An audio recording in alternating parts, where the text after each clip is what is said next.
you're going to start here with your hand over at the tab and under at the bottom tape. So you're about a third into that pole.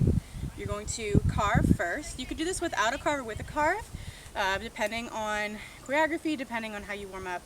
We usually do this with a carve. We'll go carve and we'll release. So and when we release this normally, I teach this release a little bit here so that you can catch it more behind you. So you'll go carve and out and catch, or carve and out and we're catching here. So from the side, carve and out. So you want to take this right hand and you're slicing straight across. You don't want to bring this down when you start. You don't want this to go like a down out motion. You want it to go straight out, just straight across, just like this, like you're slicing and releasing. And then the left hand's going to do the opposite. It's pulling down and across by your ponytail, just like a lever, like you're pulling a lever and they're trying to throw something out this way. Those opposite motions will be what you need to get this to go the correct way in the air. It gets that rotation. Those opposite motions creates your rotation. So you're going carve and out. So you notice how this hand's pulling back while this hand's coming across. Really critical that you're really mimicking those motions. You want to keep that left hand behind your ponytail, right above your ponytail, in the air, and then the right hand's going to stay up here through the catch.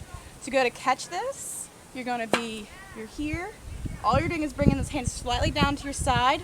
Left hand is here, right hand is under, so you're going out, catch. So your right hand is under, your left hand is over at this tape and the tab, and that's where you're going to catch it. From the front, that'll either look like this or this, depending on your release point.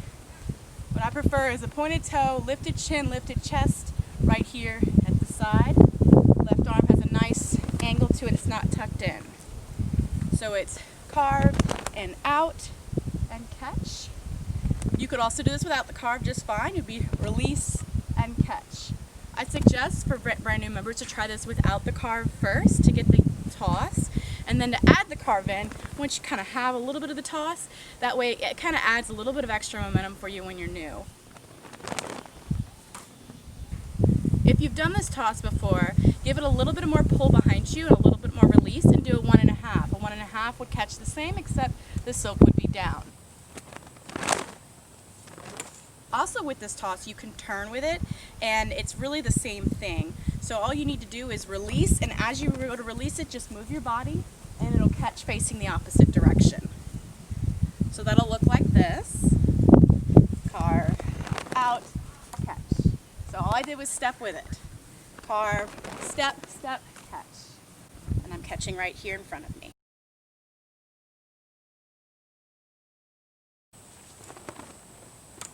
Alright, this one's a little steeper. So you're going to start right hand over at the tab, left hand under, right by that stopper. You're going to really stay in this toaster, kind of like with the one-handed 45s. So this is my front, I'm really coming there for this. So you don't want to go like this. This will give us that steeper pitch to the toss, steeper angle, so that then we're just catching here. So this is about a 1.5. You'll notice if you come out too much with that, it's going to be really hard to catch. I'll show you what that looks like when I push my arm too much out. So this is incorrect. See how I have to go and catch that because that arm really came too far out. You want to stay in that toaster a lot longer with this one.